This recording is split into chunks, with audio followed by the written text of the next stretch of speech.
I went to the pub, and it's a Green King pub, right? Right. We went there because there's a really good play area for Evelyn. We had to get out of the house. And so we went into this pub, and I saw a beer which was, it was called Treacle Stout. I'm like, ooh, that seems interesting. And it's by, it's a collaboration between Green King and Cockshaw, who are a Bristol brewery.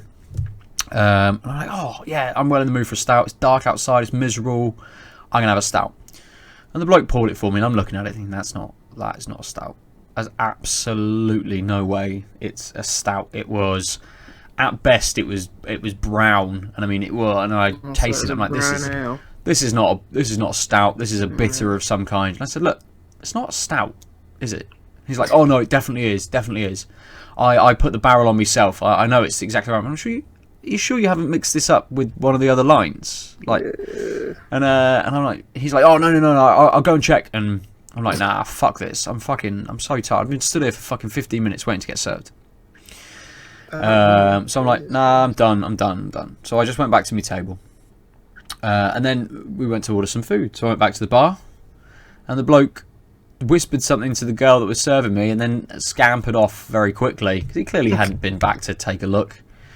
And no more was said about it. He never said anything. But I did see a little bit of paper which said, these are the 4 beers we currently have on at the moment, stuck to the till. Yeah. And absolutely next to the name Treacle Stout was the blackest of black little pictures of a pint that you could possibly see. Like, yes, that is a stout. What has been portrayed on this piece of paper is absolutely a stout. I wait till someone else orders one of the other beers that he's just put on, and they get this black, thick Treacle Stout and get very confused. Yeah. And they'll still drink it. Dear. Yes. And they won't know the difference. They'll be like, oh, this and that's warmer it. than usual. This is the darkest lager I've ever had. What's happened to San Miguel? Brexit, mate. I think it's Brexit. Oh, dear. They'll be like, oh, this is a bit colder than I usually have. Yeah, exactly. I won't know it's a different beer entirely. I'll be like, oh, I'm used to just pouring sludge down my throat. It's just different sludge.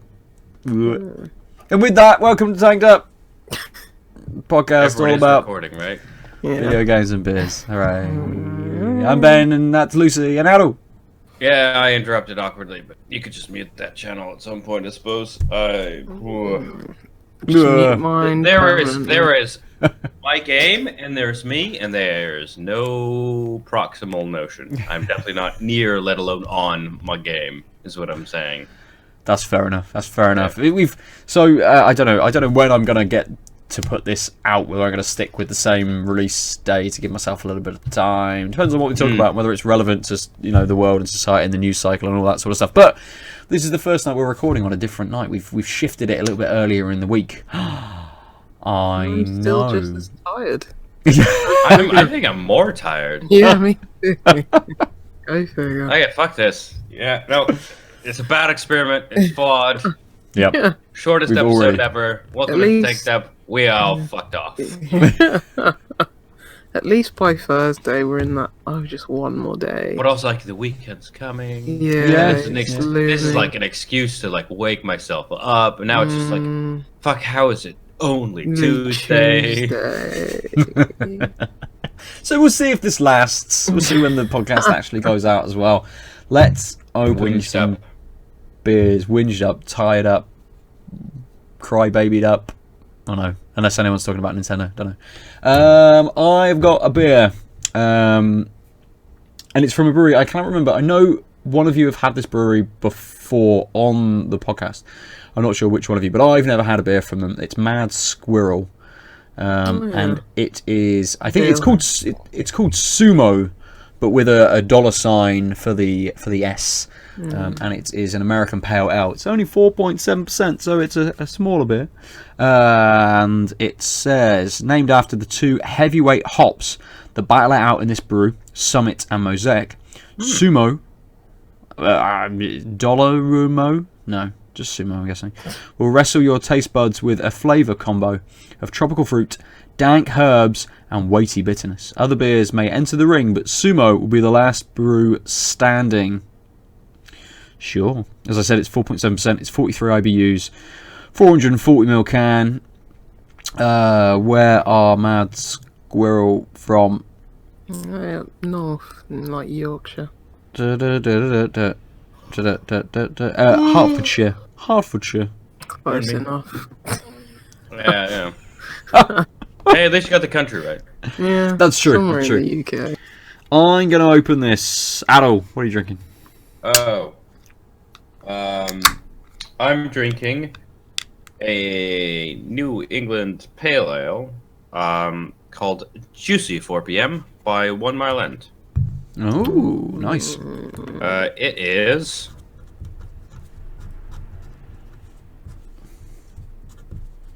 4.9%. Got there in the end.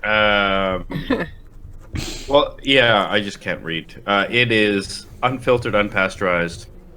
1 Mile and is based in good old Nodnall, capital of this backwards country. Oh, yes. Good. Yeah. And I have a tiny glass. Is it backwards? Yeah. Not I also have a tiny glass today. I've gone for the last year's. Well, no, this year's, in fact. This year's. Sure, rub it in. I didn't get to go Feels this like year. last year. It does, yeah. It's yellow. It's Good. pale. It's a little opaque. It looks Actually, it's quite nice.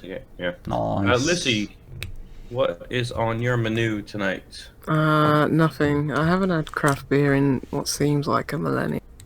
I've been surviving on Founders. Oh no. God knows how long. And I think that's why I'm just drained. I haven't had any That's it. I haven't had hops in my diet. I've been surviving on gin and Prosecco. Your belly's all out of whack. I mean, I Your don't. antibodies, your probiotics, everything is gone. It's all just. I need my yeast back. That's the sentence I didn't think I'd hear.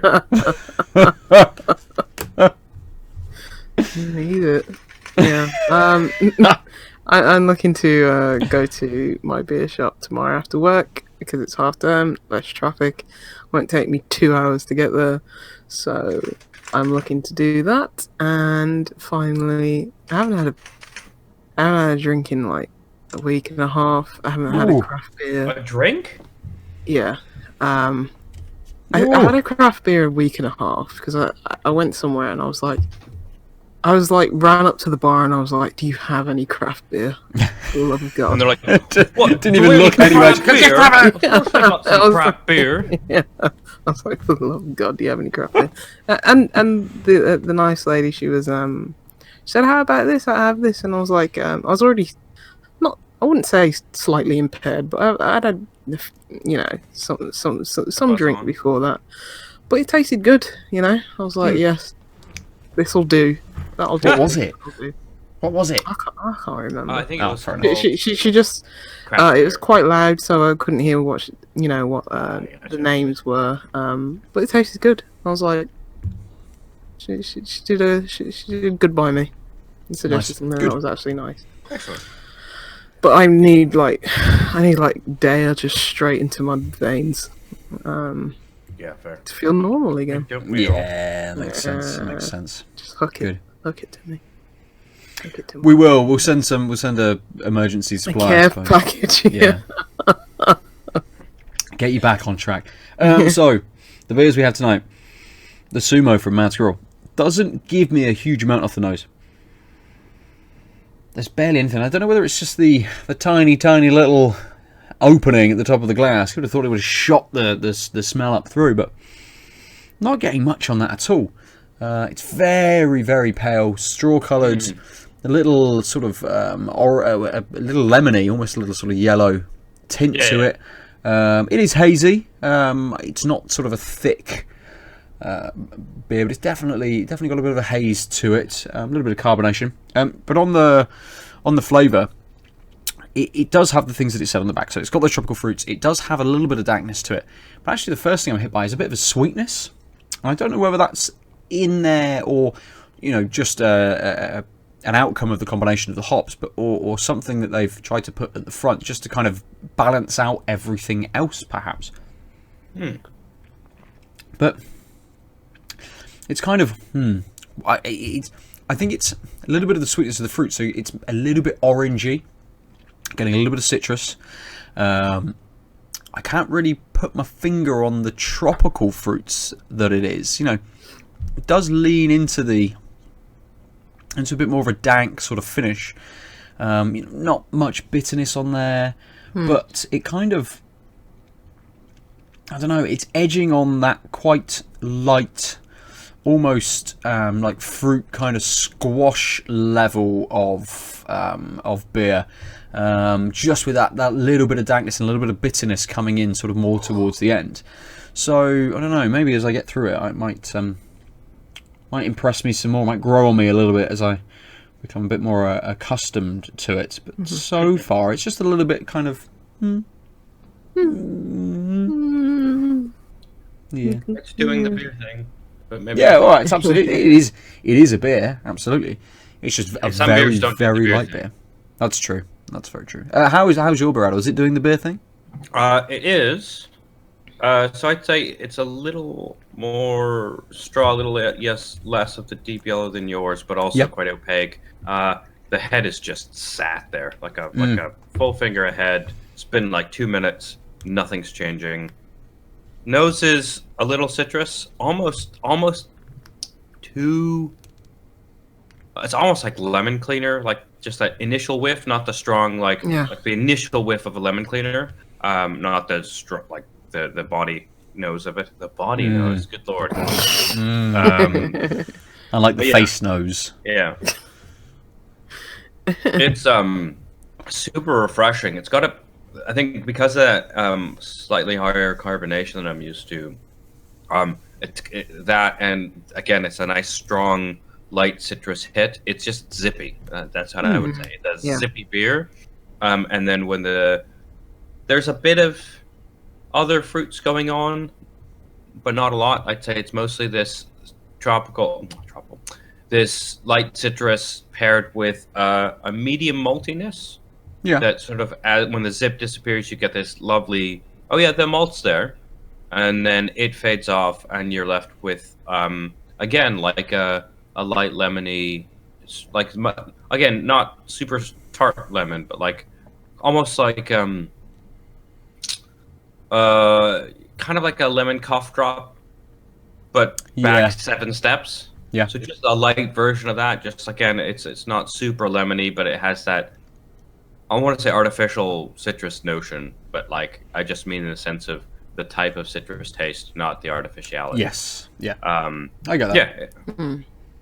You wouldn't clean your toilet with it?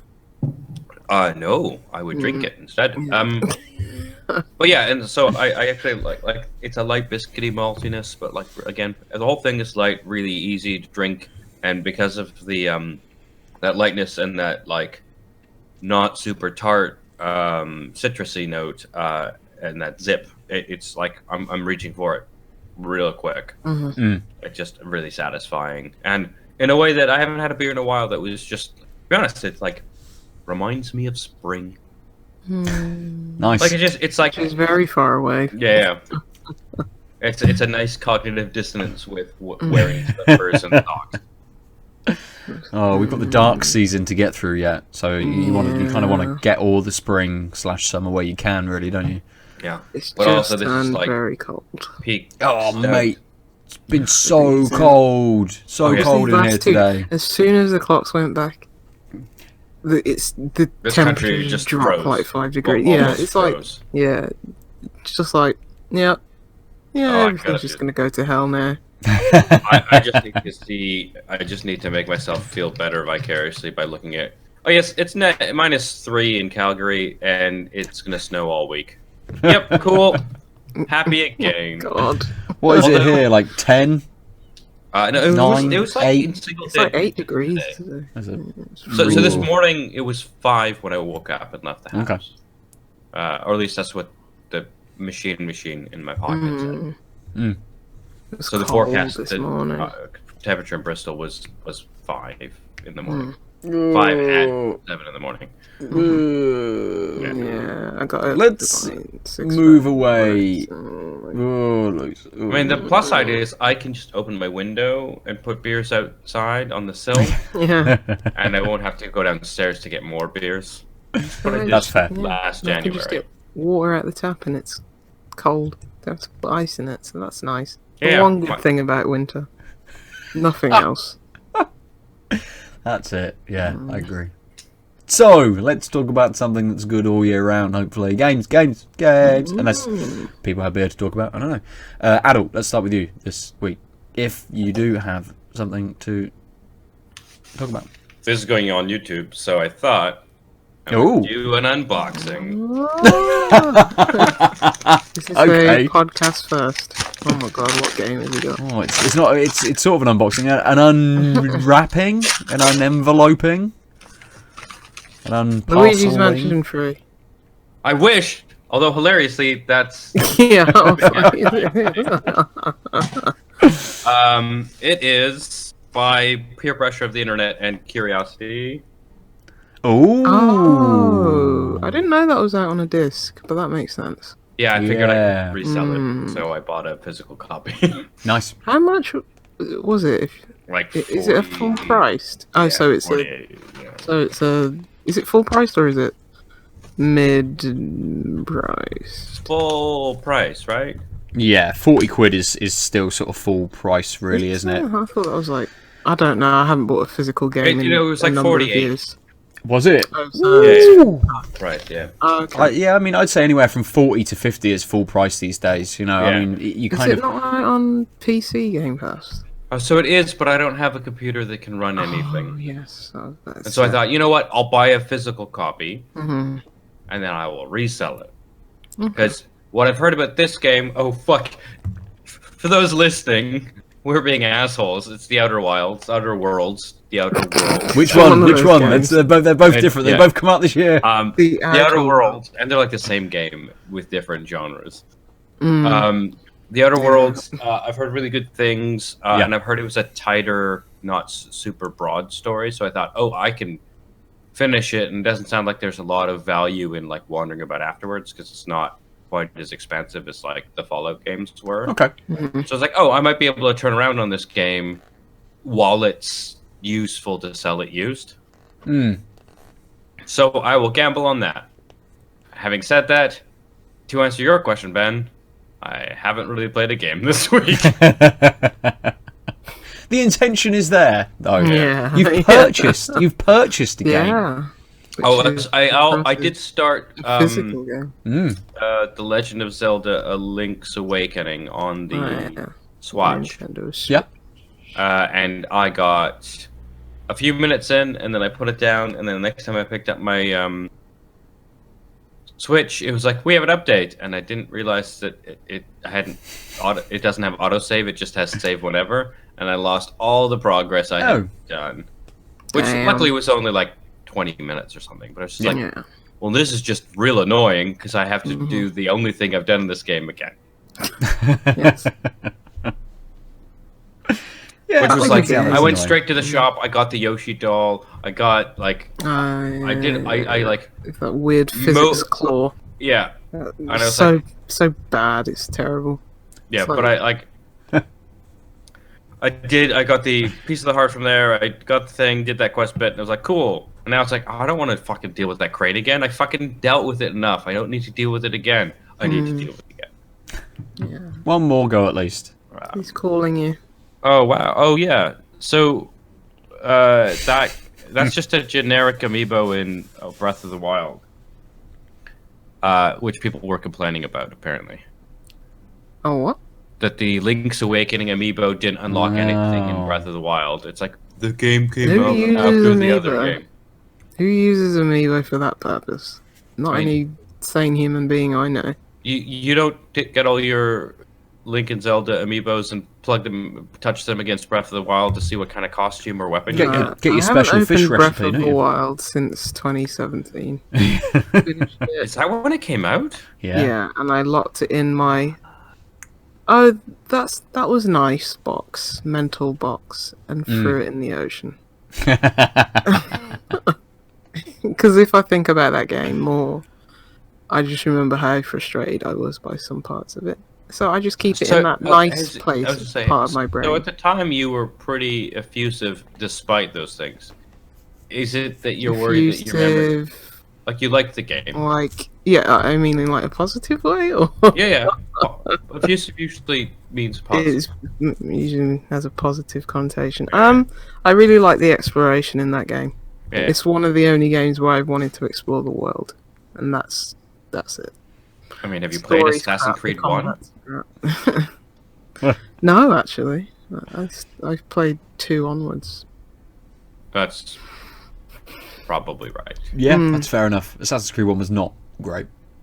I didn't have a console when it came out, I believe.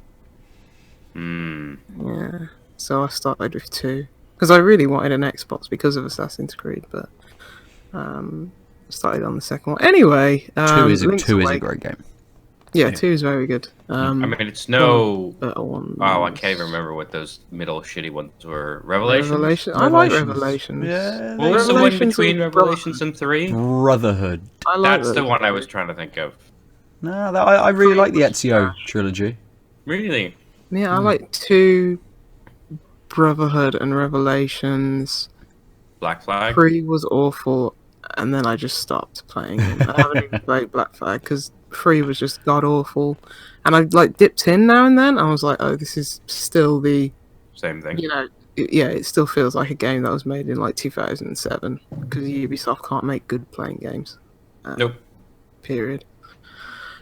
Wait, are you saying you haven't bought and played the shit out of Tom Clancy's TM Ghost Recon Breakpoint? Oh, I was like, oh shit, I've only lost heard bad things, and by the looks of that game, it looks like a bad thing. Yeah. So I mean, so I still occasionally watch Zero Punctuation's reviews. Yeah, I watch those more and more often these days. I thought that one was good. The one for Breakpoint was great because it just like the first half was just about the fact that Tom Clancy's corpse is somehow making video games and writing video games. It's like, yep, you got it right. That's why it's not Tom Clancy. It's Tom Clancy's TM. The trademark known as Tom Clancy has put out another game. Yeah. It's bizarre. I want to Splinter Cell from them, but I don't trust Ubisoft at the moment because they make games that are just far too generic in every single way. It's because they need to avoid politics. Oh yeah, that's true. Oh god, Splinter Cell with no politics. Oh. Yeah, can you wait? Anyway, I seem to not work for the Division. Yeah, I really like the South Park games. I enjoy those. And that's it. Because they've stopped the UbiArt ones. Yeah, didn't they? They said they weren't going to go back to them as well, or not the UbiArt ones, but at least they said they weren't going to go back to smaller games. That you know, even things like what was it, Grow Home and stuff like that. You know, those smaller experiences, which were made, I think, by by smaller teams. I don't know whether it was newer setup teams or just little teams that were working on other things and then weren't needed, so moved on to sort of like a small project. But yeah, they came out and said that they weren't going to do smaller projects, which seems absolutely insane. Because the thing with Ubisoft is that I've always respected them about is that they will always have new IP, but now they're in a place where that new IP just means it's going to be like a looter shooter with a different, either a different TM. Or a different Tony Hawk's TM smash a ball around someone's head. I mean, to be honest, that would be pretty fun. I actually do have a piece of news that I forgot that was going to be the thing I brought to the podcast. Because spoiler alert, I had a pint and a half of Arbor's lovely session IPA, the Shangri-La, before I'm getting home. And I just plumb forgot that there's the thing. Did you know that EA games are coming to Steam? Yeah. Oh, I did see, yes. I literally just heard it about it on And that EA Access is coming also to Steam. Makes sense. So they will be selling their EA Access thing via Steam. So I think It's weird though. It's just like, oh, instead of on our free launcher, why don't you download another free launcher and still pay for the same service? Oh, I mean, I think they've realized It's that they crazy. need to just fucking kill Origin. Yeah. It's Um, weird, but I yeah, makes mean, sense. the problem is that these Bring are still the there's Sims two, to Steam. right? I mean, I Yeah. think that would win a lot of things. But That's half of their revenue. they're not. They haven't officially given up on Origin. They're just recognizing that they need to be on multiple storefronts. Hmm. Yeah. Yeah. Basically, they're realizing that kind of what Microsoft's been saying for a while, but with respect to backwards compatibility, like we want our games to be accessible in whatever ways people want to buy our games. Yeah, because that just means more money. Um, Don't care where you're buying them. The money's Absolutely. still coming back to our central account. Yeah. I want them to say Origin's dying in a fire. Actually, I don't care, but like I really want these, like the next level. We have cloud computing. We have all these other things. Just fucking. You mentioned this in your article the other day, but just fucking let me cross-pollinate. If I want to choose to use Steam and you have this, I own this game on Origin. Just let me fucking install it through Steam. Yeah. And carry saves over. Absolutely, Yeah. I think that it is good what God Galaxy is trying to, or God Galaxy 2.0 is trying to achieve by bringing all of your accounts into one place. I mean, I very much appreciate opening that up and going, okay, I could here is everything I have installed on this hard drive. I can launch any of them through this one launcher. Fantastic. Yeah. It allows me to see the games I own on PlayStation and tracks like trophy data. I think it tracks friends over as well. But obviously, I can't yet launch a game through that. It doesn't pop up with remote play and then launch into a game like that. It's not reading off of the same hard disk. Right. So we're not quite there yet by having every single library you could ever own on everything in kind of one place. But we're starting to get somewhere with having a unified base. But even then, if I just downloaded God Galaxy, if I was new to PC gaming and I just got Galaxy 2.0, I couldn't play games on Steam.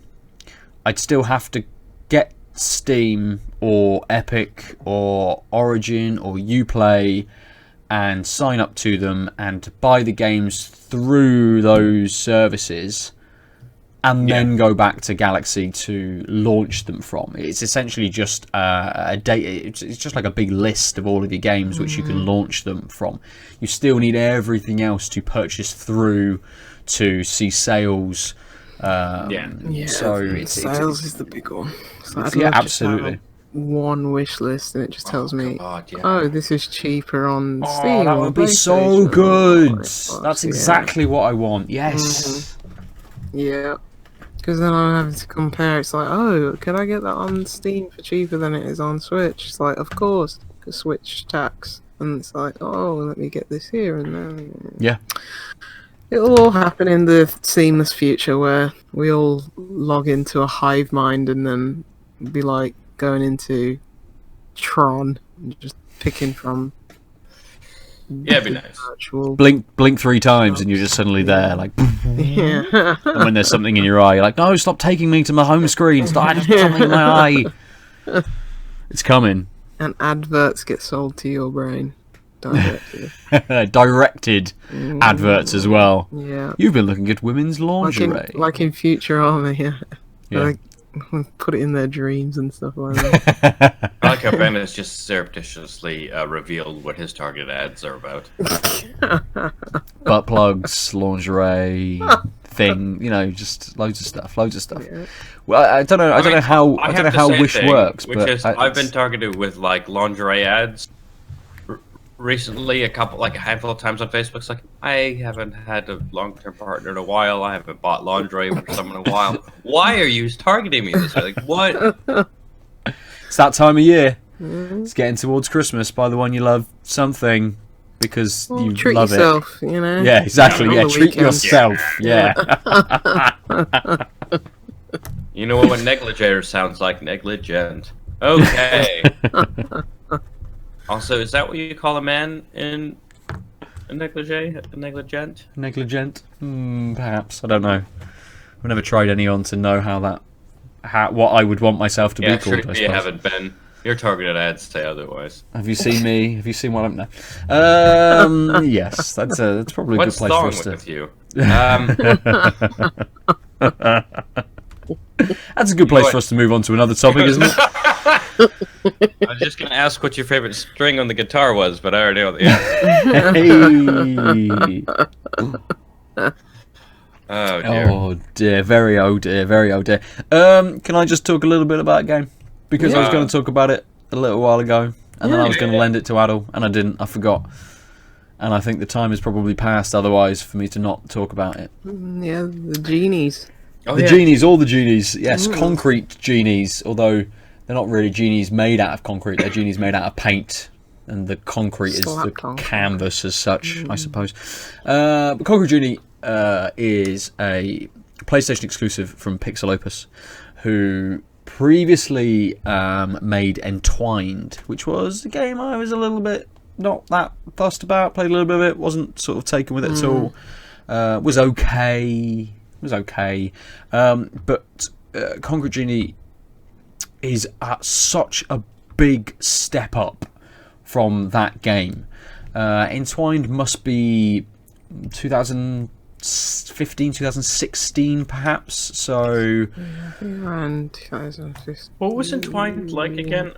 Entwined was you were it's like a twin stick. You're a bird and a fish, I think, and you had twin sticks, and you essentially controlled each being on a 360 plane, but always moving forward.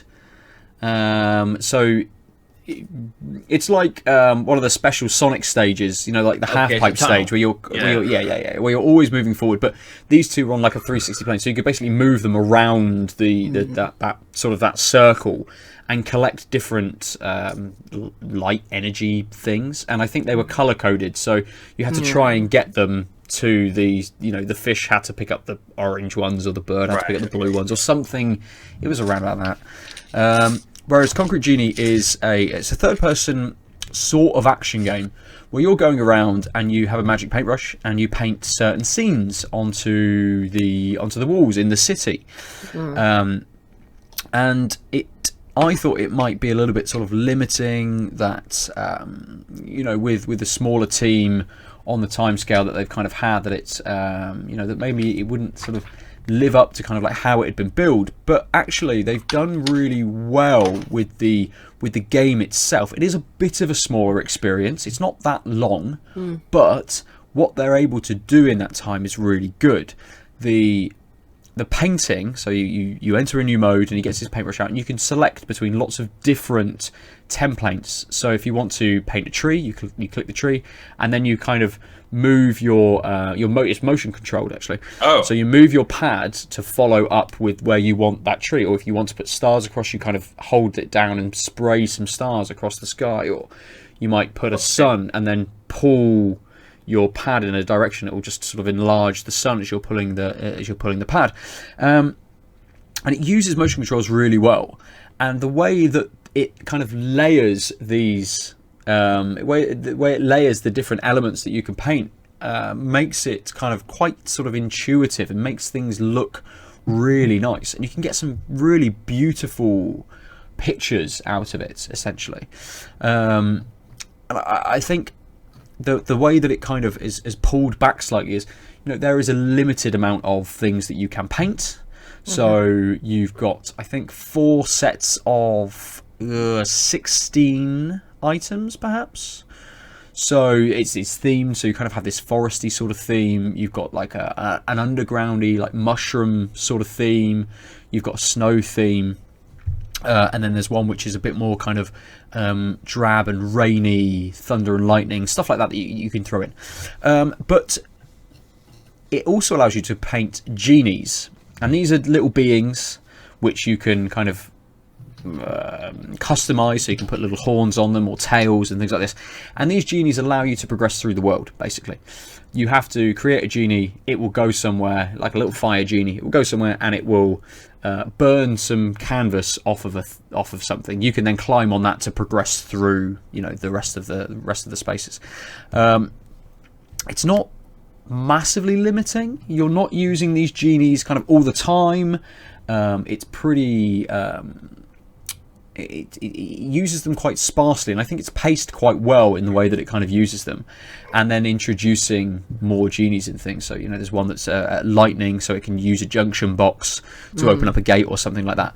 And you can go around and once you've unlocked both those sets of genies, you can go and create one over here and then use it to move through this space. You've then got to use a fire one to move through the next space, and it links them up sort of quite well. And it does so in a way which is quite linear, but it doesn't really feel that linear, because actually at any point I could say I'm just going to stop moving through and I'm just going to paint a really nice picture on this wall over here and just be a little bit more artistic and just experiment a little bit and do some things, and it's just a really nice experience. The other thing that I kind of want to highlight is its story, but in a way, it really is a linear sort of story experience that just allows you to kind of take it at your own pace, really. And whilst it's kind of a third person, it's almost open world. It's kind of areas. So you're in this area, and actually you're funneled into here, and that's sort of the path you've got to take. And then it might open up a little bit more, and then you've got to work out how to get to the next space. So it allows you to kind of move at your own pace. But the story is all about this young boy and a group of, I think, maybe 5 or 6 other kids who essentially bully him and try and hamper your progress. So they will chase you through the streets. At the beginning of the game, they steal your book and start tearing pages out of it, and that's how you collect different things to paint on the walls. You've got to collect the pages back again from your book. But it really delves into why these kids are, aren't nice. In some respects to the protagonist, and maybe some of the issues that they have been facing, and it addresses that in a really nice kind of way. Humanizes the. It does absolutely. It very much paints them right at the beginning of the game as the antagonist, and very much puts you kind of up against them, and they seem like these people that you kind of want to stay away from. But it opens them up, and as you say, Lucy, it definitely humanizes them as you're kind of playing through the game. And it's a very little touching story, or not a little touching story, a touching little story. That I'm sort of sat thinking, actually, they've done this quite well, and they've done it quite delicately as well. We're not going into kind of like big backstory about each of these characters and why they're pricks. It's gone, actually, this it takes you into a slightly different art style and gives you sort of a little 30-second, 45-second scene about something that's happened to this kid and maybe why they feel they need to be this way, and the other kids that they have kind of like formed a group with, and how all of them are maybe just a little bit messed up. But they're kids. Let me guess. One of their parents is an alcoholic. That's going to be one of them. Was it? I know there's one where there was. I think one was a divorce. Yeah. I can't remember. One, their parent is a vegan. But they always smell of falafel and they get bullied themselves. That's it. Yeah. Maybe I should have wrote this game. No, that's good, and it's voice acted, isn't it? It is, yes, which I was actually a little bit surprised by as well. Yeah, I thought it was going to be just text based, which is actually one of the things I wanted from NeoCab, and was voice acting. That game kind of, whilst I can see why they limited it to just text, because of the different outcomes that you can have, the different answers that you can get. It would have been a huge amount of dialogue, I think, for that smaller team to have coordinated and to have had done a big budget to have all of these different voice actors for the amount of characters that they had. That's kind of the one thing I wanted from NeoCab.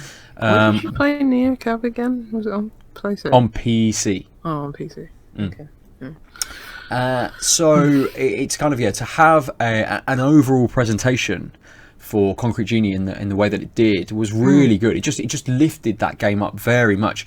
So to go from Entwined to Concrete Genie major departure. was it's a huge step, and I think it's really, really fantastic. I got no idea whether they've gone for, Pixel Opus have gone from 3-5 guys up to 15 people, or, how that that team has kind of lifted. Obviously they've got PlayStation behind them paying for this game, so you would imagine some kind of escalation, some kind of team sort of growing. But whether that's just people being brought on for various different roles and contracting in and things like that, I have no idea. But very well put together, very intuitive. Motion controls feel really good. The game as a whole feels fantastic, and it tells a really sort of touching story about people kind of coming together. So it's just whole package. Yeah, absolutely. Sounds real the great. animation looks Now I'm really pissed that you didn't lend it to me. Yeah, the animation. Maybe on looks Friday you nice, can bring it. and I'm glad it's like linear. Yes. And very much the art tools are, I wouldn't say limited, but like for someone who is like me and isn't creative at all, but can just be like, here, I just want to draw some crap on a wall and enjoy the like story and just like the puzzle solving, which is what I prefer. You don't have to, you don't have to paint every blade of grass or every leaf. You don't have to determine where every branch of a tree will go. You essentially just take a tree, for example. You draw the trunk, and it will then just sprout out all of the branches and the leaves kind of from there. So I think they've balanced that really, really well. I would have liked more things to have been able to paint. Well, I think it was once I'd painted the same things for that length of the game, I was ready for more, and I wanted a little bit more to do. And okay, there's only like collect new drawings, right? Or is it? Yeah. So you start off with, I think, a couple. Suddenly your book was chucked, and then you find your book, and it's got a couple of things in. So you can then start off with a limited thing, but it's not hard to find everything. And actually, I platinumed it. Oh yeah. But I platinumed it, I think, only maybe with an additional hour of play after finishing the main game. There's obviously a lot of find all the pages of this, find all the types of page of this, find all the types of page of this, and so there's a little bit of hunting to kind of do to find all those things. But most of them are in containers or on roofs, behind billboards. They are not difficult to get. You haven't got to go through various secret doors or do complicated puzzles to be able to get everything within this game. Everything is just there to kind of pick up. You've just got to sort of explore, and there's various extra things that you can do, slightly more prescribed paintings that you do in certain places. Your genies want you to paint a tree with some apples on so they can throw apples at each other or eat them, or they want some snow somewhere and stuff. So there's a little bit more of a prescribed notion to some of what you're doing, but you don't have to do any of that. You don't have to try and do all of these walls. It doesn't give you anything other than a trophy, essentially, or progression towards a trophy, really. So it allows you, I think I spent maybe I'd say maybe 9 hours on the game in total, but you could probably bang it out if you didn't try and paint every wall, if you didn't try and do everything, try and collect all the things. You could probably do it in about 6 hours, I would think, just going through doing just that critical path of painting and creating and moving forward. So yeah, I think both of you would enjoy it. It's a wish list game. I'm not gonna go out and purchase it. It has to be literally sent to my. Well, I mean, that might be arrangeable. Yes, it might be. Crap, I do have it on a disc. So oh yes. yes. Oh yeah. I might ask for it for Christmas. I don't know. We'll see. Well, it was 20. I think retail was £25. I think I picked it up for about 22. Yeah. So I mean, you could probably find towards Christmas it will drop down on sale to like 18, 16, £15, something like that, perhaps. I mean, even at £22, I'm very happy with what I paid for it. Right. So You know what? I should look at my PlayStation account because I'm sure I've got money in there, and I don't know if that's going to expire. Because I don't know. Some things do expire, or maybe that's just Microsoft reward points. I'm thinking of. I don't know. It would be odd if a wallet balance expired. Because I know if reward points are like, okay, we've put this in your account, but you're gonna have to use it by 2021. And I haven't bought anything on PlayStation in nothing this year that I can think of. Have you turned it on this year? Yes, twice to finish Spider-Man DLC. Oh yeah. And to play that game, The Occupation, which wasn't very good. Oh. And that was because I got a PlayStation code for it. Yes, I remember. Yes. So twice. Fair enough. Fair enough. Good. So yeah, play Concrete Genie. It's fun. Yeah. Sounds good. I do want And it's I mean, not that it matters to either of you, but actually, it's quite a good family game as well. And rather than me, Evelyn loved me playing Spider-Man because she just wanted me to whip through the city. She liked the idea of just kind of me jumping off of buildings and then swinging around and being Spider-Man essentially. But actually, she's really liked her holding the pad, me holding the button to paint, and her just being able to kind of move things around. Right. I would imagine for slightly older children, maybe 5, 6, 7, that actually this is a really good starter game for them. That's a little bit more complicated, a little bit more complex in kind of what you're actually looking to do. It's not, it doesn't come across as like baby's first action game at all. It's not presented like that. It doesn't feel like that, but it is just an intuitive system. So it's quite easy to pick up. And Evelyn's just sort of like, make butterflies. I'm like, yeah, right. Just spray some butterflies across the place and do that. So yeah, another string to its bow, I suppose, being a little bit more broad and open to kind of a lot more age groups, I suppose. I can definitely see that how kids would love seeing their drawings come to life and think it's amazing. It's been a while since PlayStation had like one of these smaller games, hasn't it? Yeah. Because I was waiting for Concrete Genie like for ages, and I just lost interest because it took so long to come out. But you speaking about it has,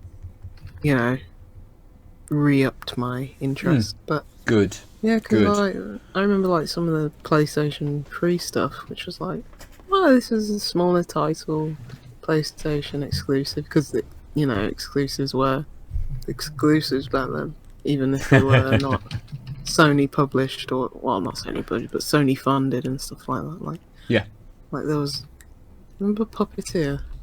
That was yes. alright. Yeah, that was good. I like Puppeteer. Yeah, that Rain game was good. Yeah, things like Tearaway, not much, not really that small, but a much more sort of family level kind of game, really, or a broader game, sort of aimed perhaps at a slightly younger age group, I suppose. Yeah, good times those were. Absolutely. Unlike. I don't know whether they announced it with Death Stranding coming to PC. They did. Is Sony bringing that to PC? Next or summer. No, yeah, but who is it? 505. Okay. Yeah. Publishing it now. Interesting. If only I had a decent PC, I'd play more games on PC if I had a decent one. Yeah, that's my big problem. It's like, yeah, I'd like to play Death Stranding on PC. I have a PC that can run it. Who knows? You might do when it comes out. Maybe. I doubt it. I really doubt it. It's like I wanted Well, be excited and actually want to play this Surface was game. playing Like, things that were reasonably new, right? When you first got it? nothing too intense. Nothing like a AAA game. Just like, just middle of the range. Like Cuphead. Right. Yeah, that's fair. Yeah, I couldn't run like the Outer Good Worlds Surface or PC game.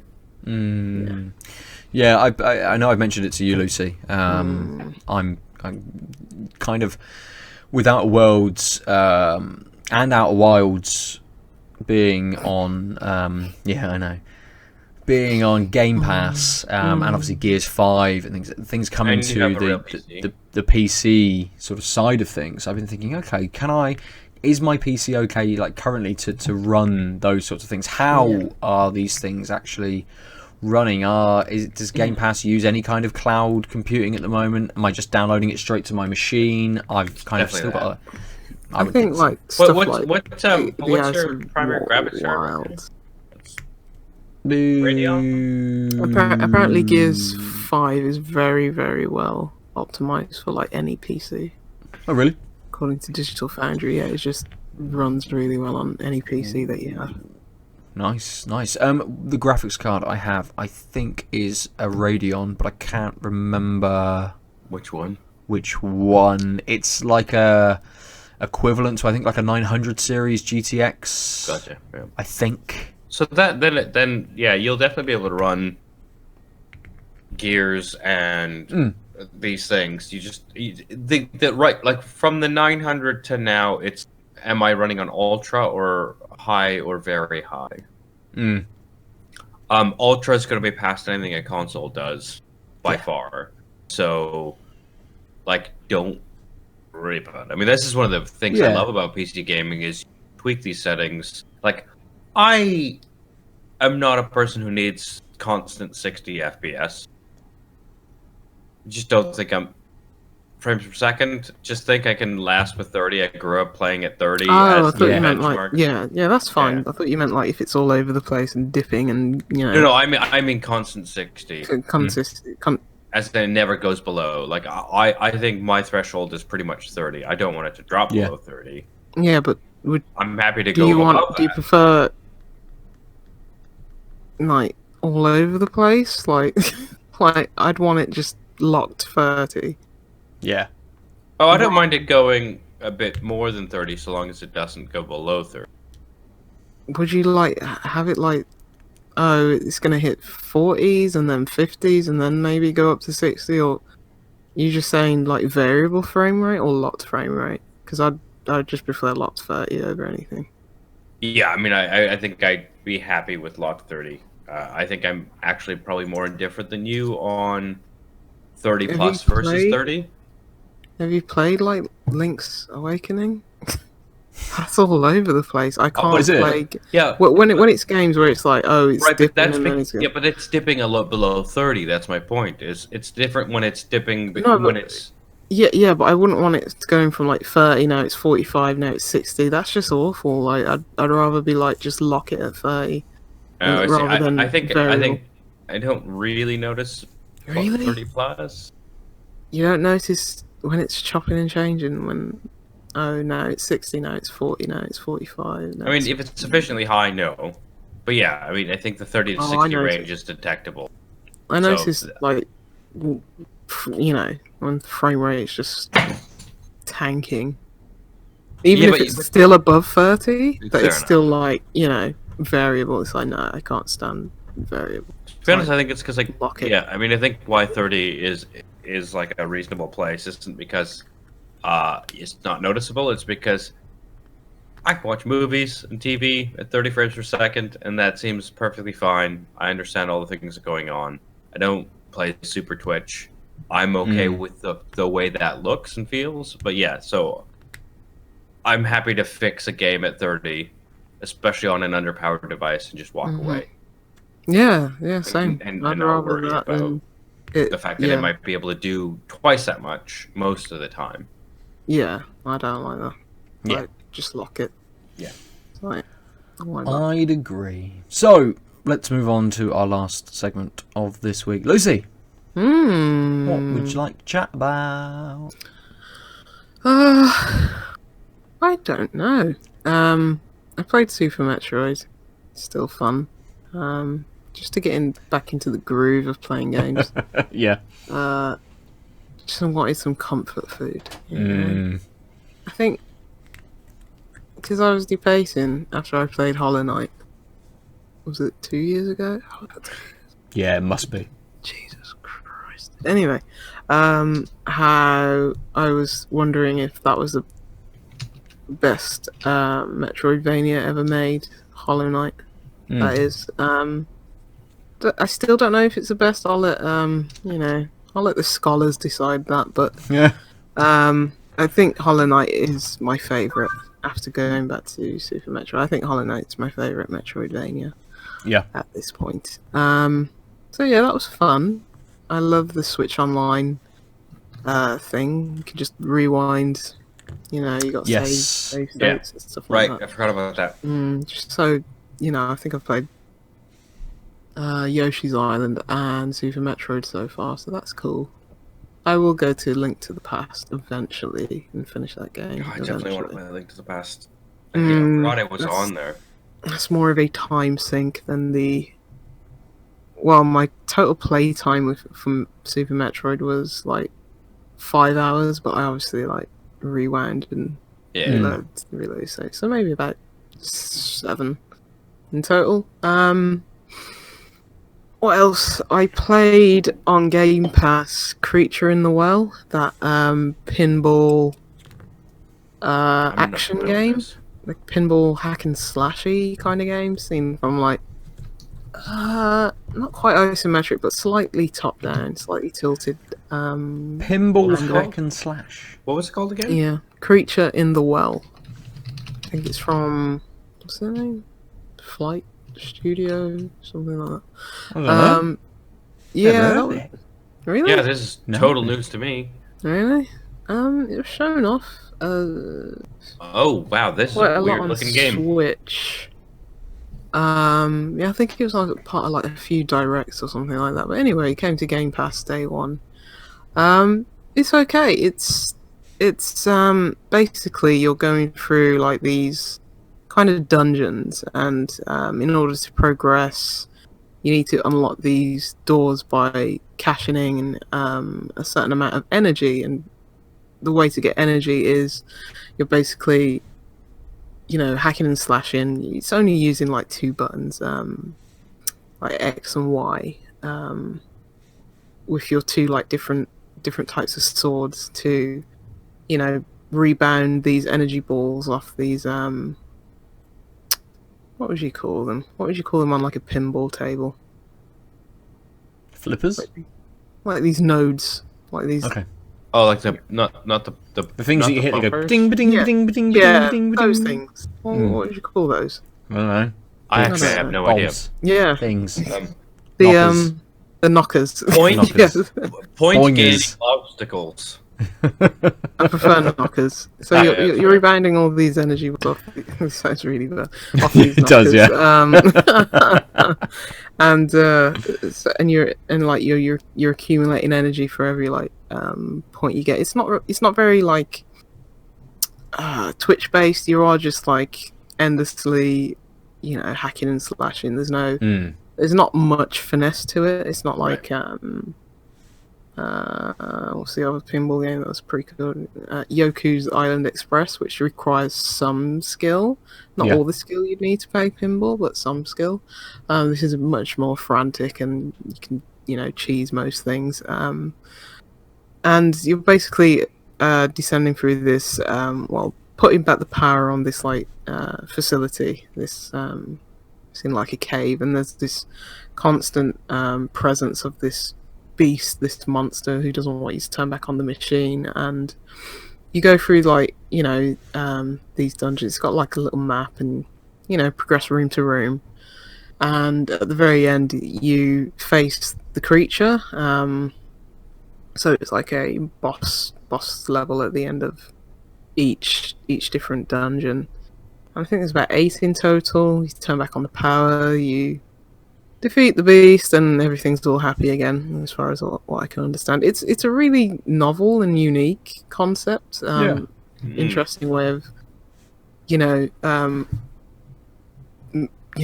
pinball into a completely different set of mechanics and genre. But it just sometimes felt a little off. Like some of my hits, like you get different types of weapons. Like some of the weapons you could absorb health with. Some of the weapons you could like aim specifically, get more precision shots or slow down time. My shots and my the input, it just seemed slightly delayed for some reason, and like nothing was as precise as I wanted it to be. The game's I wouldn't say forgiving, but it's not asking much of you in terms of precision, so you could get away with it for the most part. But there was like one part of the game where it's like had to retry it like 15 times because it was just seemed a bit unfair, the fact that I couldn't line up shots that accurately, despite wanting to. So overall it's a decent game. It took me about 4 hours, probably about 4 hours to complete. Yeah, got a really nice art style to it. So I really it's love the quite art short. style. Yeah, it's my kind of length, 4 hours, and not. It's like, okay, you've shown me the gimmick. I've enjoyed the gimmick. Now please end.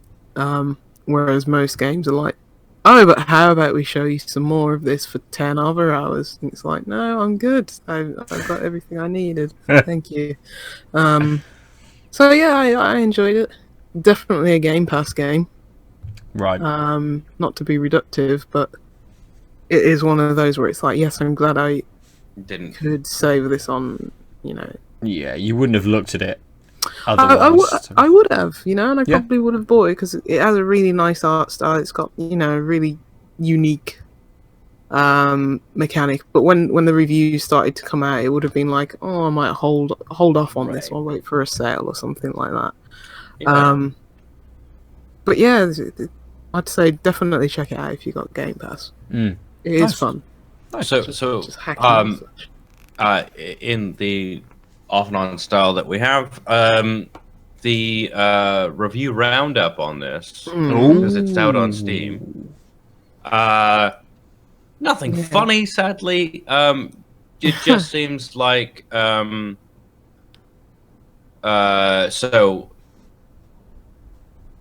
Again, I'll pick 2 reviews, 2 short ones. Person says, this game's got style for days, but also lots of repeated rooms and incredibly frustrating level design after the first couple stages. This is not the Yoki Islands Express of action-adventure games. I much prefer Yoku's Island Express. Yeah, they're right about the style. I can see what it does become. I think 4 hours was the right amount of time for it because essentially, I mean, there's not much beyond just going through these different dungeon rooms. It's not like an RPG where you're, finding different loot and stuff like that. You're just going through these rooms to accumulate more energy to then unlock new rooms. But I never found that I ran out of energy. It was only once. And then I could just go back to the same rooms and just farm energy that way. So yeah, it is just very linear. They do have like secret paths that open up if you like complete like harder challenge rooms and stuff like that. So they're not necessarily getting you to progressing you towards the final boss. They're just, it's like, can you beat this room? And more often than not, it is yes. It's like only sometimes I would, skip past them. And they just open up a secret path, and it's always the same thing in there, or you might get a new weapon. But I always found that I would always revert to the weapon that would gain more health once, if I absorb certain types of energy. But yeah, so there's not a lot of variety in that sense. Yeah. So what the other review I was going to bring up was, I was expecting a dungeon-themed game. The game is still decent by all means. You go around as an Engie, I think he means genie, who's trying to power the electricity again, which reminds me of Hollow Knight at first, but most of the levels are kind of repetitive and required little to no skill once you finish the tutorial. Just hit the balls at its targets. I lasted for 0.6 hours, it said, but it felt like forever, to be honest, and it's just not my cup of tea. That's fair. I think it's not a lot of skill that's required of you, but you know, some of the rooms do get tricky, and I think if you go to those challenge rooms, that it will test your metal. So the vibe on a bunch of the other, well, there's only a handful of bad reviews, were that there were difficulty spikes. So like the boss levels were way worse than the rest. Yeah, those. So I find it ironic that last guy was like, "This is just super easy," and other people like, "It's easy," and then until it's not. Yeah, pretty much. Because some of the things you can definitely cheese, and then there are some things where it's like, oh, I have to hit this timer, hit this. Are they called bumpers? The bumpers are a specific thing, but Anyway, not all knockers. Not all point knockers are bumpers. Okay. But I think all bumpers are point knockers. But after hitting the point knocker bumpers, like some of them being like a timer, it's like, oh, you have to hit these within this certain time, otherwise the sequence starts again. And it's like when you couldn't line up those shots accurately, you know, it could become frustrating. And then there'd be these things that if you really accidentally hit them, you know, they'd have like a radius in which, you know, if you're standing in that radius, it'd take a whole lot of health off. And sometimes it's like, oh, even if you lined up your shots perfectly, you know, it might ricochet randomly back into this, you know, this thing, and it's like there's no way out of it, or you know, some of you know, shots would split and stuff like that. So because there's a lot of balls of energy going around, and it's like you're not in control of all of them. It's very random at sometimes, and that can be real storm of balls, folks. Balls everywhere. Yeah. But I enjoyed it. Yeah. Check it out. Nice. I've been playing Eastshade, but I think I might speak about that next week, because I'm really enjoying it and I want to give it some more time. Nice. I really want to hear about Eastshade as well. Yeah. It's like Skyrim. Yeah. It's like all the stuff you do in Skyrim when you're not just shouting on top of like mountains. I mean, now I don't. Have you not played Skyrim? That's what there's no fighting in it, is there? No, that's what I'm saying. You're doing all the stupid crap that, like, oh, this person's lost their chamber pot. Go find it for them. Oh my god! All the extracurricular stuff in Skyrim. It's called outside it's called Eastshade. You're basically in this this magical land, because I played the prequel called Leaving Lindau. Okay. I think I picked it up for like £1. It was like, it was actually nice playing that, because it's like, oh, I see where this Eastshade is coming from. The origins of it, and how much, you know, bigger and denser that Eastshade is compared to the prequel. Oh, you're a painter. Yes, because I wanted to segue from Ben's I know. I've seen a YouTube video about this game at some point. Okay. Yeah. What you're talking about now? This is the kind of painting game that I wanted from. Oh gosh, what's that? What's that painting game on PC where you're in like France and you need to pay for like baguettes and you're making your own art? I've got no idea. It's Aadil will find it. I mean, now I must know. Yeah. Paying for baguettes. It's called something. It's called oui. Yeah. It's Passepartout. Yeah, Passepartout. Oh. Yeah. This is what I wanted from Passpoti, because Passpoti you make your own art, whereas this you just you are a painter, but you basically walk around this world, you make your easel, and you like basically go into like photo mode. It's like, okay, I want to paint this, and it'll just do it for you automatically. It's like, there we go. That's what you're essentially framing a shot. Yes. Right. And it gets painted, and it's like you're taking a picture with a filter. Yeah. And yeah, that's just like one of the things that you do in this game. This game is like more dense than I thought. On the surface, it seems like very simple, but then when you start, going into it and playing it more and exploring more and accessing new areas and stuff like that, it's like, oh, this has got a bit more depth into it, and it's like just the painting is just one of these things, but it is like Fetch Quest the game, but not as. That's a very reductive way of saying it. There are like, it's more into that, and more involved in that, and like speaking to all these anthropomorphic townspeople. Like there's owls and bears and stuff like that. And it's like, oh, you start quests, and it's like they're multi-layered quests. It's like, okay, I gotta go do this, or I gotta craft this, or I speak to that person, or I gotta go here, I gotta find this, that, etc. It's just really calming. It's something that I just want to come home and play. I don't want anything too intense or high maintenance or anything like that. It's like I can just chill out to this game. I mean, just like Skyrim, it looks like it was made 600 years ago, and so it's not very well optimized for the Xbox that I'm playing it on, and like there's texture pop in and the frame rate dips, but I think they said that they were going to put out a patch. But anyway, it doesn't matter to me, because it's like, this is just this is calming. It's pretty enough. Right. It's not got nowhere near as much jank as Skyrim, where a quest would just break and bug out. Right. It works. It's functional. And it's just like, I'm gonna go around this weird medieval town and talk to these eccentric characters and do shit. It's just it's nice. It's the definition of nice.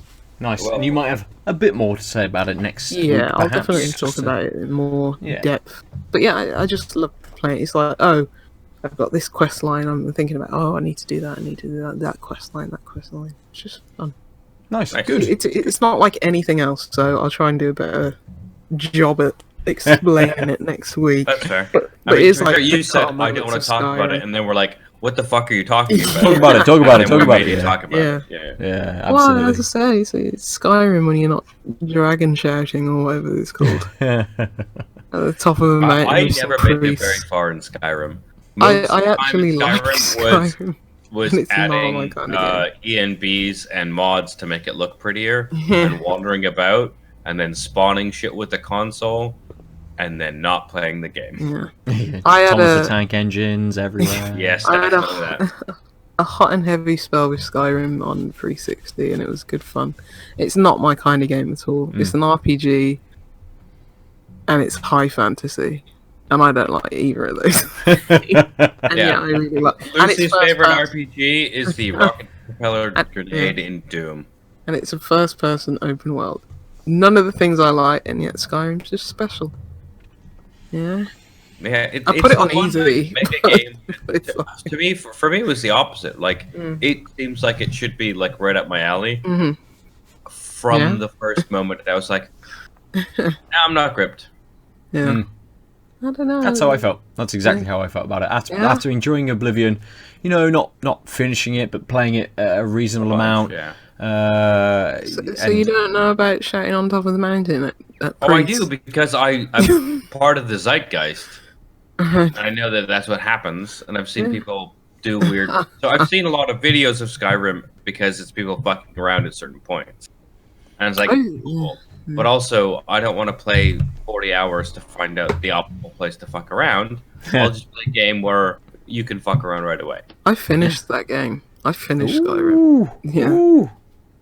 Most of the videos of Skyrim I've seen are of people, like real life people or other games or things like that, where characters are like either knocked out or they fall asleep, and then it kicks into the opening scene where you're on the cart. Yeah, that's mostly that's my biggest experience of Skyrim. I mean, I must have put arrows 5 or 6 hours into Skyrim, perhaps. Really? I spent maybe an afternoon with it. Not a huge amount of time, but it's one of those. I've never owned Skyrim.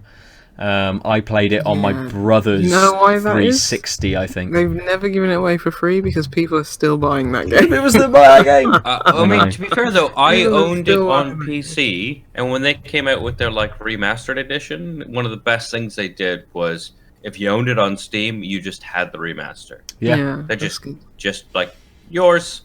You think the amount of people that bought it for about £3.50 as well, like a year earlier than that, just to have it in their library and mess around and mod it and things. I don't actually think it's ever been on Epic sale. I don't think it's never been given away as like a Games of Gold or anything, because as I say, people just buy that game. They still buy that game. They still play that game. It's a special game. Which version of the 25 different versions of this game is the best? I bet if I played it today, I'd absolutely hate it. Probably. I think it was a moment in time. Maybe I was having a breakdown in 2011. Oh, don't even talk to me about when it came out. 2011, mate. Because I feel like it was Arkham City? Really? I think it was the same year as Arkham City. Bloody hell. Oh, 8 years and 6,000 versions. So, November 11th, 2011. Well, that. I'm gonna look at my. That's fun. Just on that bombshell. Yeah, Arkham City came out just shy, like 3 weeks before that. And was that the same year as Deus Ex? Which one? Human Revolution. No, that can't be that old. It might be. It might be. Yeah, you're right. It might be. When was Mankind Divided? Yep, Human Revolution came out the 23rd of August, 2011. Yeah, I just remembered like all the games I rented around that time. What else? I mean, nice. You know what actually really throws me off? Was that crappy Star Trek game out that year? I didn't know you guys back then. No. Yeah. That makes it clear that it's a long time ago. Absolutely. That's an even bigger bombshell. That's an even bigger bombshell to end on for this week. You know what's fascinating? Being old, not knowing each other. What is fascinating? Just going back and looking at like, I guess it would be trophies in your case, but just looking at achievements, and it was like, what was I doing in like 2011 to play these games? Like I had like achievements for like Ninja Gaiden 3 or something. I was like, when did I play this game? And then I reach into the deep crevices of my mind, and I'm like, oh yes, that's where I was. It's like a time machine. It's like absolutely. And I've been doing a similar sort of thing, having been charting sort of and listing older games on this app that I wrote about, the GG. You know, some of your favorite games can't fit under this activity because the entire series is Uncharted.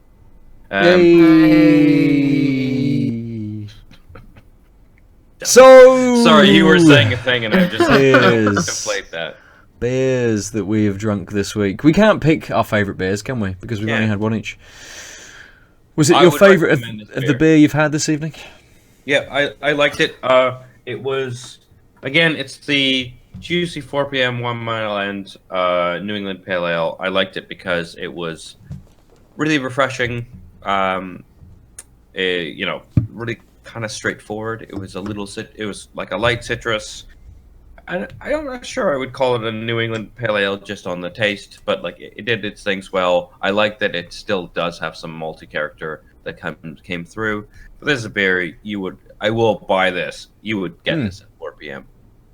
Yeah. Like this is a good end of the day session strength IPA, 4.9% session, and just a good beer to sort of like end the day with and keep going, or like start the night of drinking.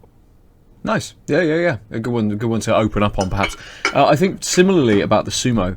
I think it's quite a nice beer to kind of start your session on, really. Very like 4.7%, a little lower than yours, Aadil. American Pale Ale. I'm not really sure I got much of the American out of that.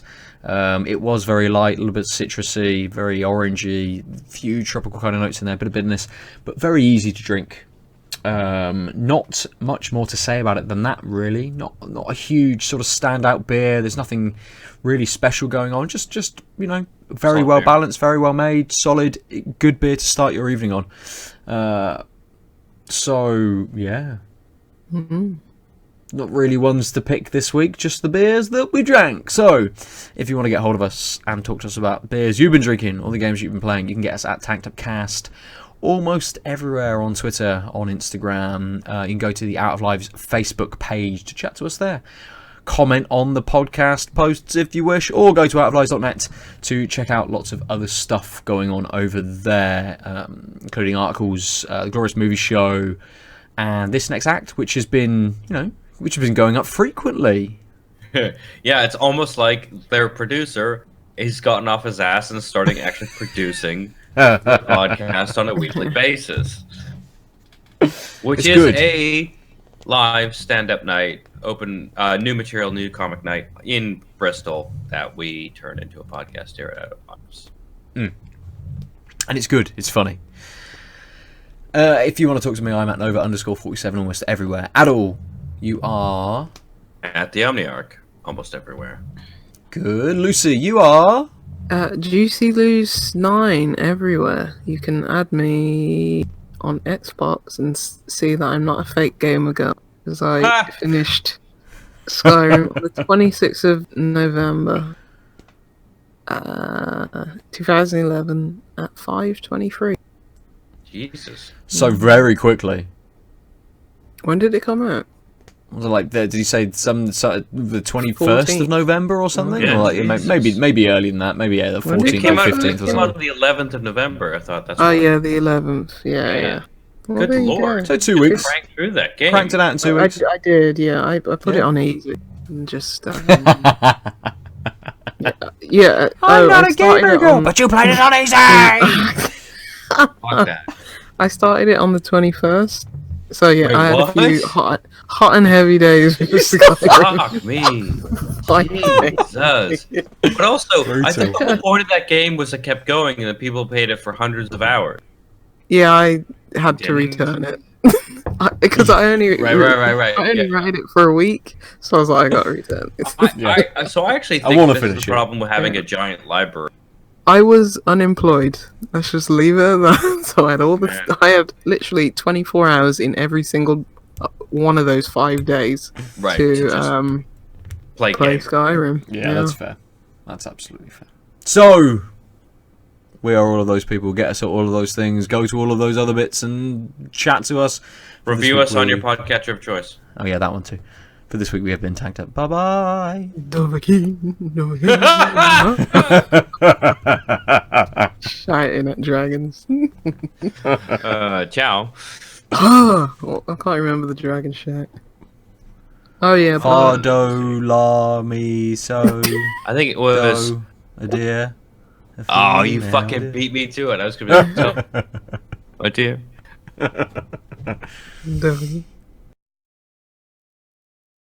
www.outoflives.net